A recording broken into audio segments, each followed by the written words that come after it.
नमस्कार विद्यार्थियों, दरेकનું हार्दिक स्वागत है। मित्रों ધોરણ 9 ની અંદર ચેપ્ટર નંબર 2 તમારે સંસ્કૃતમાં મિત્રો કુલસ્ય આચારઃ જેનો સંપૂર્ણ સ્વાધ્યાય સોલ્યુશન જોવાના છીએ। તે પહેલાં ચેનલમાં જો નવા મહેમાન છો, પહેલી વખત આવ્યા છો તો ચેનલને ફટાફટ સબસ્ક્રાઇબ કરી બાજુના બેલ બટન પર ઓલ નોટિફિકેશન કરી દેશો। મિત્રો સંપૂર્ણ સ્વાધ્યાય આપણે શરૂ કરીએ છીએ।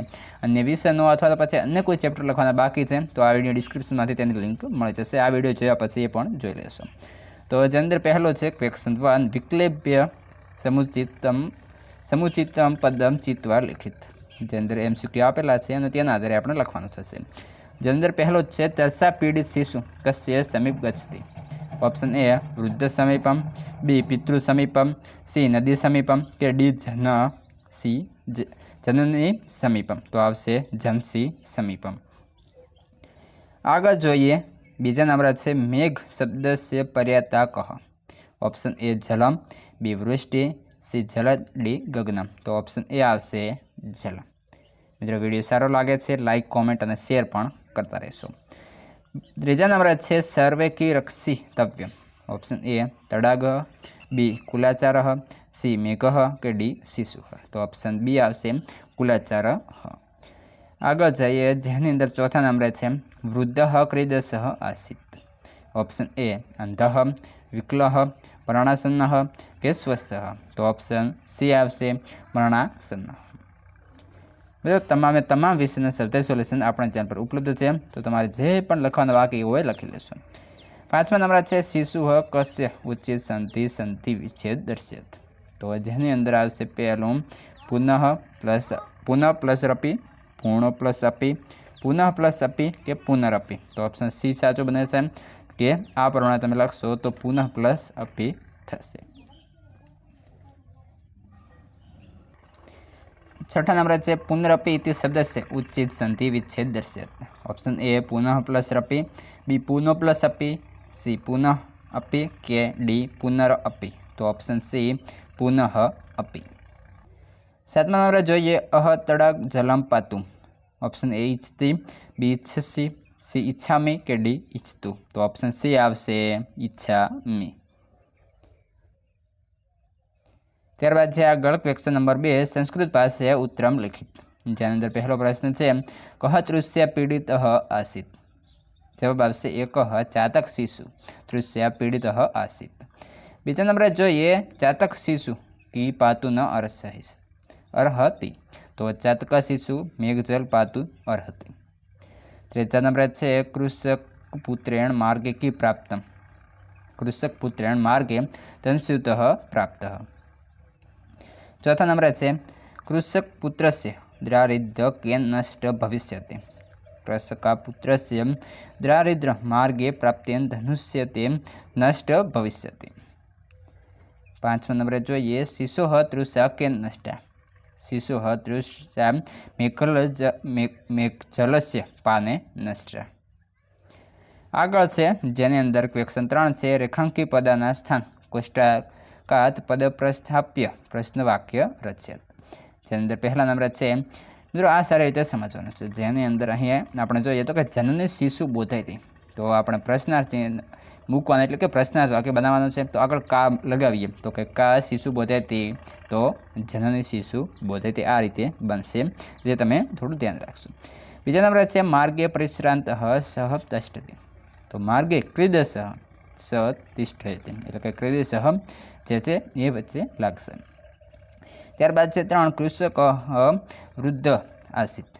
तो कह वृद्ध आसीत तो कि कृषक वृद्ध आसीत। त्यारबाद आगे जाइए चौथा नंबर है धनुष्य तो मार्गे प्राप्त। तो धनुष्य कुत्र मार्ग प्राप्त तो मार्ग। ओके।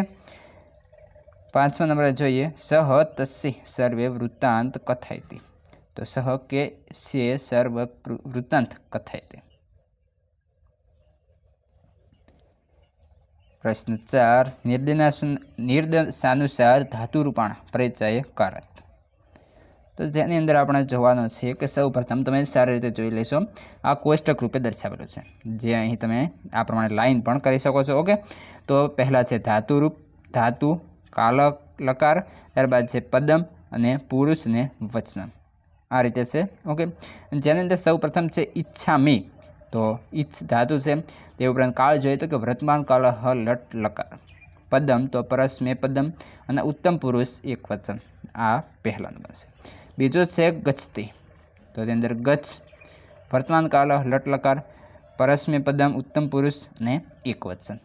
ત્યારબાદ આગળ છે ત્રીજા નંબરે અર્હસી, તો અર વર્તમાન કાળ લટ લકાર, પરસ્મે પદમ, ઉત્તમ પુરુષ ને એક વચન।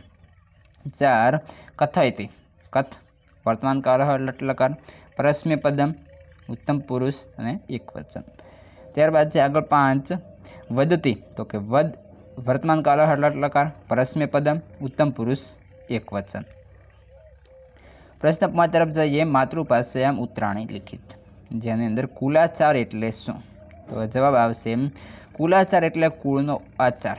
અહીં મિત્રો ઓચારની પણ આચાર આવશે। કુળની પરંપરા કઈ રીતે? તો કુળની પરંપરા હતી કે એક વચન રહેવું। પિતા દશરથના કૈકેયીને આપેલા 2 વચનોની પૂર્તિ કરવા શ્રી રામે રાજ્ય ત્યાગ કરે અને અહીં 14 વર્ષ જે છે એ વર્ષનો જે છે વનવાસ સ્વીકાર્યો હતો। બીજા નંબરે જોઈએ, માતા ચાતક શિશુને શું ન કરવા કહે છે, શા માટે? તો ચાતક માતા પોતાના તરસ્યા શિશુને તળાવનું કે અન્ય કોઈ પણ જળાશયનું પાણી પીને પોતાની તૃષા શાંત ન કરવા કહે છે। તે પોતાના બચ્ચાને કહે છે કે મેઘનું સીધું વૃષ્ટિ રૂપે પડેલું પાણી પીવું એ જ આપણા કુળની પરંપરા છે, આથી અન્ય કોઈ પણ જળાશયનું પાણી પીવું ન જોઈએ। પ્રશ્ન 3 નિર્ધન હોવા છતાં કૃષક પુત્ર શા માટે ધનસ્યુત એટલે કે પૈસાની થેલીને સ્પર્શ ન કર્યો? તો કૃષક પુત્ર ધનસ્યુત એટલે કે પૈસાવાળો જે છે પૈસાની થેલી છે એ જોઈને ખુશ થયો। આ પૈસાથી પોતાની ગરીબાઈ દૂર થશે એ વિચારીને પૈસાની થેલી લેવા તેના હાથ લંબાવ્યો, પરંતુ તે જ વખતે તેણે પોતાના પિતાનો ઉપદેશ યાદ આવ્યો। બીજાના ધનનો સ્વીકાર કરવો એ આપણા કુળની પરંપરા નથી, આ કારણે કૃષક પુત્રએ પૈસાની થેલીને સ્પર્શ ન કર્યો। ચોથા નંબરે જોઈએ, ચાતક શિશુએ અડગ જળ એટલે કે તળાવનું પાણી શા માટે ન પીધું? તો જે છે અહીં ચાતક આવશે। ચાતક શિશુને ખૂબ તરસ લાગી હતી, તે તળાવનું કે કોઈ પણ જળાશયનું પાણી પીને પોતાની તૃષા શાંત કરવા તૈયાર થયો, પરંતુ તેની માતાએ તેને કહ્યું કે મેઘ જળ સિવાય અન્ય કોઈ પણ જળાશયમાંથી પ્રાપ્ત થયેલું જળ પીવું એ આપણા કુળની પરંપરા રીતિ નથી, આથી તેણે તળાવનું પાણી ન પીધું। મિત્રો આ હતું સંપૂર્ણ સોલ્યુશન। હવે આગળના ચેપ્ટરનું અને અન્ય વિષયનું સોલ્યુશન ડિસ્ક્રિપ્શનમાં મળશે, તે ઉપર આપણા ચેનલની પ્લેલિસ્ટમાં જશો ત્યાંથી પણ મળી જશે।